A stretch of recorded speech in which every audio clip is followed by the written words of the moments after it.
மாண்புமிகு பேரவைத் தலைவர் அவர்களே, இப்போ நான் சொன்ன இந்த பிரச்சனைகள்லாம்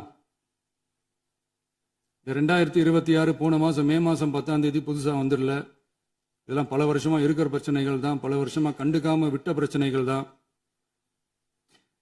இன்னைக்கு எதிர்கட்சிக்காரங்க அதை பற்றி கேட்கும் போது எனக்கு அது அக்கறையாக தெரியல, அவதூறு அரசியலாக தான் தெரியுது, பழி போடுற அரசியலாக தான் தெரியுது. இப்படி அவதூறு பழி போடுறவங்களை பார்த்து ஒன்னே ஒன்று தான் கேட்கணும்னு தோணுது. கடந்த 9-10 மாசமா நம்ம ஸ்டேட்ல சட்டம் ஒழுங்கு டிஜிபியே இல்லை. சட்டம் ஒழுங்கு டிஜிபியை போடுங்கன்னு சொல்லி எல்லாம் ஓஞ்சி போயிட்டோம். போன ஆட்சியில் நடந்ததுக்கெல்லாம் இப்பதான் விடையே கண்டுபிடிக்கிறோம் நம்ம ஆட்சியில்.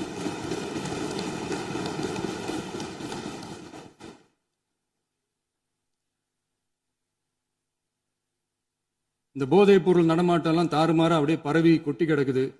இதெல்லாம் இனிஷியல் ஸ்டேஜ்லயே யார் கண்ட்ரோல் பண்ணியிருக்கணும்? போலீஸ் டிபார்ட்மெண்ட் அப்போ யார் கையில் இருந்தது?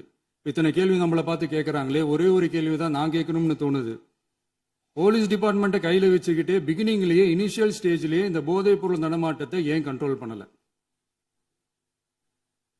மனசாட்சி உள்ளவங்க இந்த பிரச்சனையெல்லாம் ஏன் நடக்குதுன்றது அவங்களுக்கே நல்லா தெரியும். இன்னைக்கு சட்டம் ஒழுங்கை பற்றி கேள்வி கேட்கக்கூடாதா அப்படின்னா தாராளமாக கேட்கலாம். இது ஜனநாயக அரசு, மன்னராட்சியெல்லாம் கிடையாது, மனசாட்சி உள்ள மக்களாட்சி.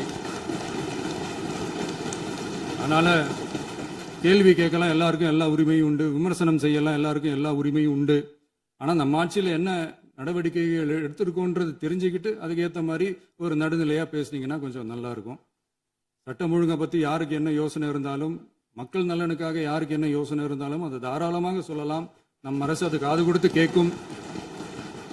ஆனால் நம்ம அரசனுடைய நிர்வாகத்திறன் அதை பற்றி பேசுறவங்களுக்கு